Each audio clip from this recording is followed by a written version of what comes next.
మనలో చాలామందికి ఒక ప్రశ్న వస్తూ ఉంటుంది. డిస్ట్రాక్షన్స్ అంటే ఏదైనా ఒక పని అనుకున్నప్పుడు, ఒక టార్గెట్ అనుకున్నప్పుడు దానిలోంచి మనం డిస్ట్రాక్ట్ అవుతూ ఉంటాం. దానిలోంచి మనం కొంచెం పక్కన జరుగుతూ ఉంటాం, పక్కదోవ పడుతూ ఉంటాం. ఎప్పుడైతే మనం డిస్ట్రాక్ట్ అవుతున్నామో, అది షార్ట్ టర్మ్ కావచ్చు, లాంగ్ టర్మ్ కావచ్చు, వెంటనే దాన్ని మనం ఐడెంటిఫై చేయాలి. దాన్ని జస్టిఫై చేయకూడదు. ఫస్ట్ దాన్ని తీసేసి మన రెస్పాన్సిబిలిటీ, మన బాధ్యత మనమే తీసుకోవాలి. అప్పుడు డిస్ట్రాక్షన్ రాగానే మనం చేస్తుంది రైటా రాంగా ఐడెంటిఫై చేయండి. ఇదే ఫస్ట్ పాయింట్. రెండోది, డిస్ట్రాక్ట్ అవటం సహజం అని చెప్పాను కదా.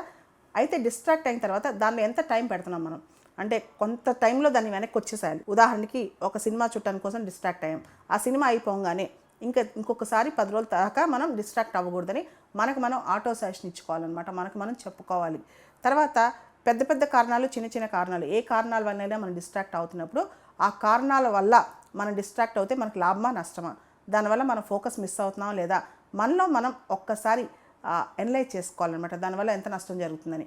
కొన్నిసార్లు మన ప్రమేయం ఉంటే కొన్ని పనులు అవుతాయి. ప్రమేయం ఉన్నా లేకపోయినా ఏది ఆగదు అన్నప్పుడు, అంటే మన ప్రమేయం ఉన్నా లేకపోయినా ఆ ఈవెంట్ జరుగుద్ది, ఆ ఫంక్షన్ జరుగుద్ది, ఆ పెళ్లి జరుగుద్ది, లేదా అవన్నీ జరుగుతాయి అనుకున్నప్పుడు మనం వెళ్ళినా వెళ్ళకపోయినా, మనం డిస్ట్రాక్ట్ అయినా అవ్వకపోయినా దానిలో ఎటువంటి అడ్డంకి లేదన్నప్పుడు మనం కేవలం మన ఎంజాయ్మెంట్ కోసం వెళ్తున్నామని గ్రహించాలన్నమాట.